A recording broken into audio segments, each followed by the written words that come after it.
Is it too late to talk about Buzz Lightyear? Boy, I hope not. Because I haven't talked about it, but it is the first ever Disney movie that you can accurately say with a straight face that yes, wokeness did a lot of financial damage to it. It was banned in 14 countries. There is absolutely no way you can weasel out and say, well, wokeness had nothing to do with it. 14 countries with millions of people that could have seen it and paid money. It got banned. You know what's interesting? Apparently, the wokeness was added later on.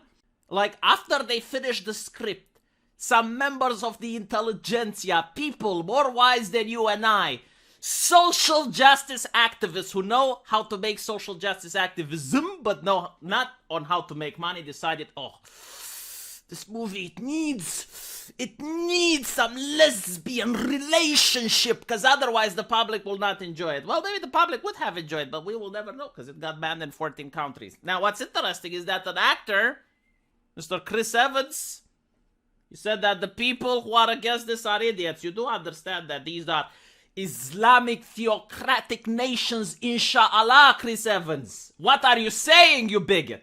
What are you saying? I hope he is not saying what I think he's saying about the Holy Kingdom of Saudi Arabia. Are you saying all, Chris? Hashtag all? But all jokes aside, no one really cares, at least in the United States, about a lesbian kiss. Let's be honest. That's not even the controversy. I mean, name me a TV show on Netflix that came out this year or last year or the year before that doesn't have some LGBT romance in it. Just name me one. I can't think of any. But maybe you can. Tell me in the comment section. Like, the public is already used to it. It's not 1990 where this would shock anyone. No, like, the reason that this movie failed is due to the Disney's activism. Like, when Disney, the corporation, says, we're going to educate your children, a lot of parents were like, no, thank you. So, especially since it's a kids movie, and it's not the kids that get to decide, it's the parents, because they're the ones that hold all the finances, I'm pretty sure that had something to do with the failure of this film. Disney's Florida activism has done this. I know people on forums that, of course, the progressive journalistic press isn't going to talk about it, but there were many people on forums like, I'm not taking my kids to this movie. But, you know, of course, people are going to cope. I'm not saying that some of these reasons that you see on the screen right now aren't also justifiable, but to claim that wokeness had nothing to do with it in the first ever Disney movie that got banned in 14 countries, I mean, it's a direct correlation, causation. I don't know what else to say. Let's look at the Cope. It opened in the shadow of two massive movies, Top Gun and Jurassic World. First of all, Jurassic World is another commercial flop. Not as bad as Lightyears, though. But secondly, if Lightyear was genuinely a good movie, it doesn't matter if it opened in the shadow of two massive movies. People would have gone and seen it anyway. And by the way, people can see more than one movie a week. If this was legitimately a good show, if it was a good story, people would have gone out of their way to see it. It premiered on Father's Day weekend, and the two previous films are more appealing to dad than a children's picture. This is absolutely ridiculous argument. I don't even know what to say about that. I mean, we can go back to other years and we can look at what movies premiered on Father's Day, and you may see that, well, if it's a good story, it doesn't matter. And are you willing to tell me that if dad has a 5-year-old, he's not going to take him to Buzz Lightyear? GTFO.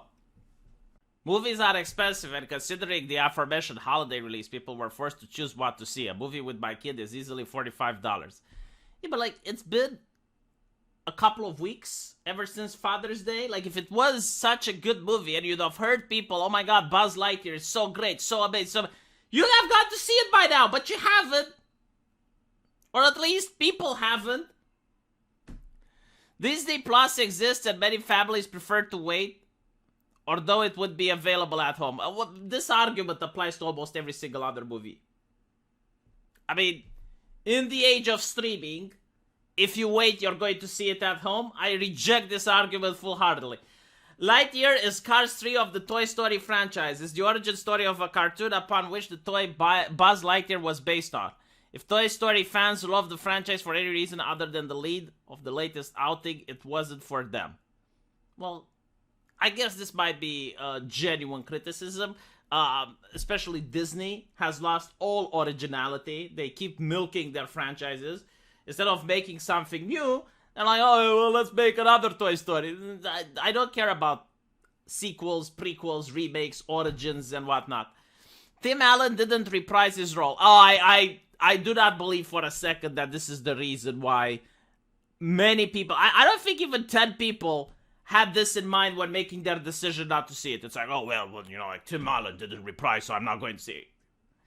Marketing. This seemed like an action movie for kids as opposed to a kid's story with action. While cartoonish violence is ubiquitous in children's entertainment, action films designed for kids are a harder sell. We live in the age of anime. You twat. Anime! Like, even 5-year-olds are watching Goku battling Vegeta. Like, what are you talking about? You know, most parents that are alive today grew up with Beavis and Butthead and South Park. I'm pretty sure that parents today are far, far more allowing when it comes to what type of entertainment children see. And the fact that, oh my god, well, you know, we're not going to allow them to see Buzz Lightyear because it might have a little bit of action, it might be a little bit of... Get the fuck out. Show me that person. Show me that mother. I do not believe she exists. I am questioning her existence. I do not think there is a single mother out there, not even one, which said, oh, this Buzz Lightyear might be too violent for my child. In fact, I don't even think America is that worried with violence anymore. The only thing they're worried about is political correctness. But violence, clearly not. I don't even think, like, mothers are worried, oh, well, this, cartoon might have, characters with a potty mouth. Again, this is just plain old cope. You're coping. Had this movie been screened in those other 14 countries, it would have made at least $3 more billion. At least. It would still be a failure, but not as bad. So yes, wokeness legitimately hurt it financially. This is the first time where you can say go woke, go broke, unironically. And with evidence and proof. Let me know what you guys think though. I'll see you in the comment section. Take care.